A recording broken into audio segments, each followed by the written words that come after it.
तो दोस्तों, कैसे हैं आप लोग?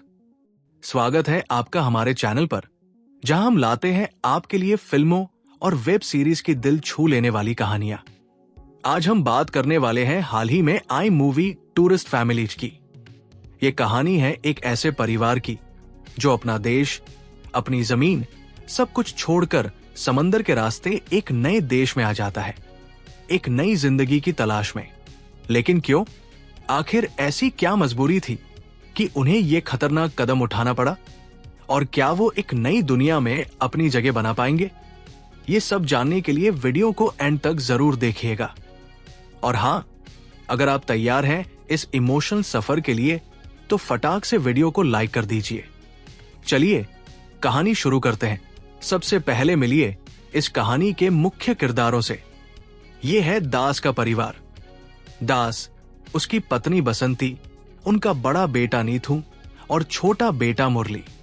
कहानी शुरू होती है रात के अंधेरे में, जब ये चारों श्रीलंका से एक बोट में बैठकर गैर कानूनी तरीके से इंडिया के रामेश्वरम पहुंचते हैं। किनारे पर कदम रखते ही वे चैन की सांस लेते हैं। लेकिन तभी छोटे बेटे मुरली को याद आता है कि वो अपना बैग तो बोट में ही भूल आया है। जैसे ही वो बैग लेने जाता है, कहानी में एंट्री होती है पुलिस की।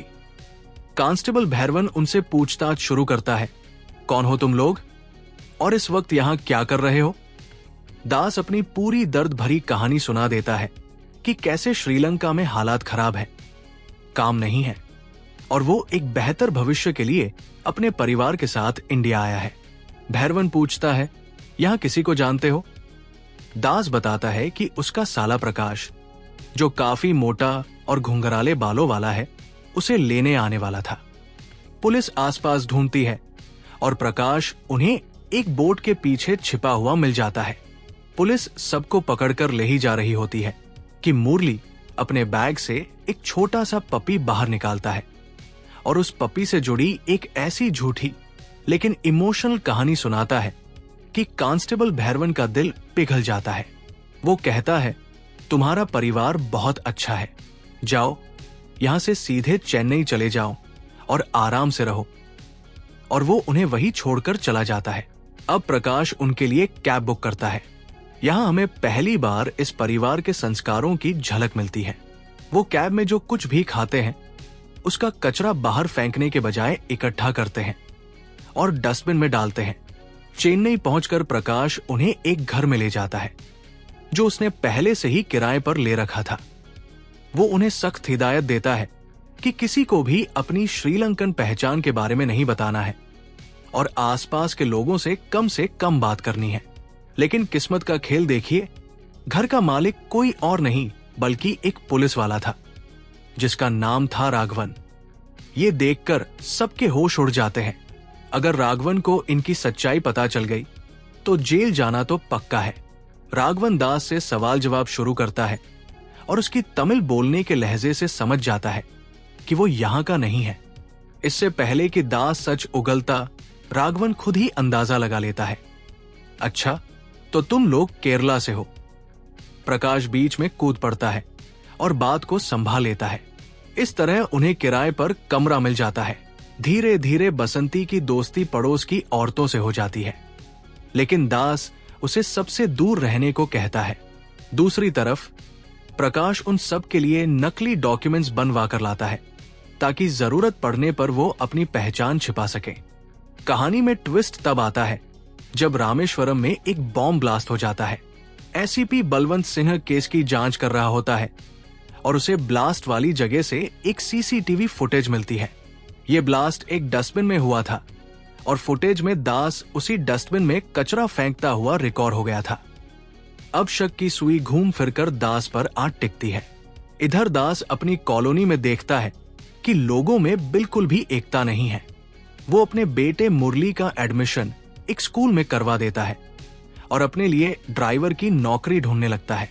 उसे रिचर्ड नाम के एक अमीर आदमी के यहाँ नौकरी मिलती है, लेकिन रिचर्ड एक शर्त रखता है, 7 दिन बिना सैलरी के काम करो, पसंद आया तो रखूंगा वरना नहीं। ये सुनकर दास मना करने ही वाला होता है कि वो रिचर्ड को अपने नौकर को डिस्पोजेबल कप में चाय देने पर डांटते हुए देखता है।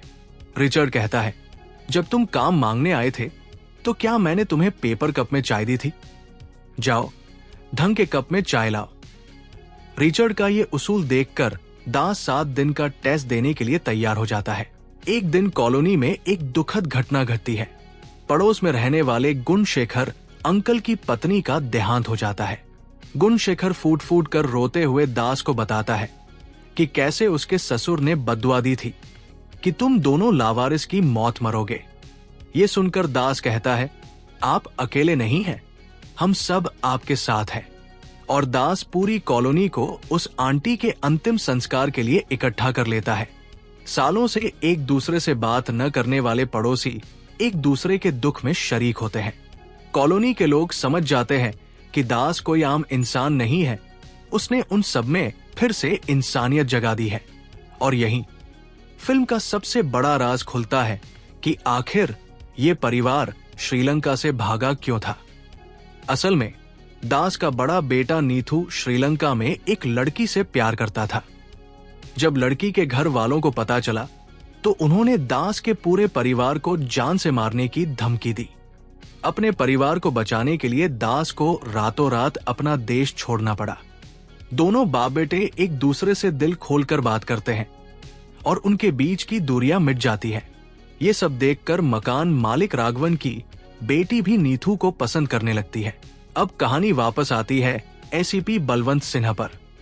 वो सीसीटीवी फुटेज के आधार पर उस कैब ड्राइवर को ढूंढ निकालता है जिसने दास की फैमिली को छोड़ा था और अपनी पूरी टीम के साथ दास की कॉलोनी पहुंच जाता है। कांस्टेबल भैरवन भी टीम के साथ होता है। बलवंत सिन्हा एक एक घर की तलाशी लेता है और भैरवन से पूछता है, क्या ये वही परिवार है? भैरवन हर बार ना में जवाब देता है। आखिरकार जब वो दास के घर पहुंचते हैं तब भी भैरवन झूठ बोल देता है और कहता है, नहीं सर, ये वो परिवार नहीं है। बलवंत सिन्हा गुस्से में उसका कॉलर पकड़ लेता है, लेकिन तभी उसे खबर मिलती है कि जिस आदमी को उसने बॉम्ब ब्लास्ट केस में टॉर्चर किया था वो मर चुका है और अब बलवंत सिन्हा के खिलाफ गिरफ्तारी का ऑर्डर आ चुका है।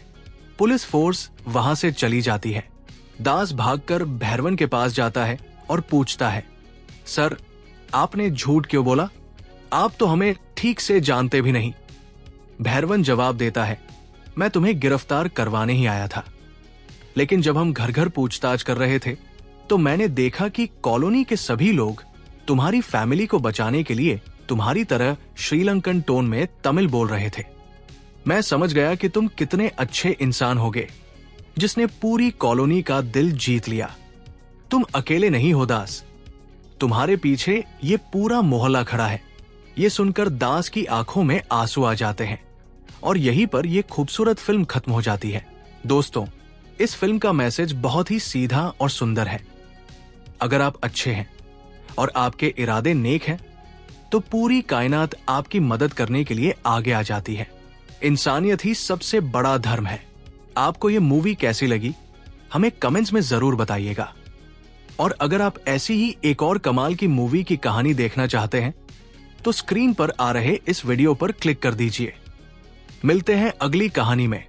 तब तक वीडियो को लाइक और चैनल को सब्सक्राइब करना मत भूलना।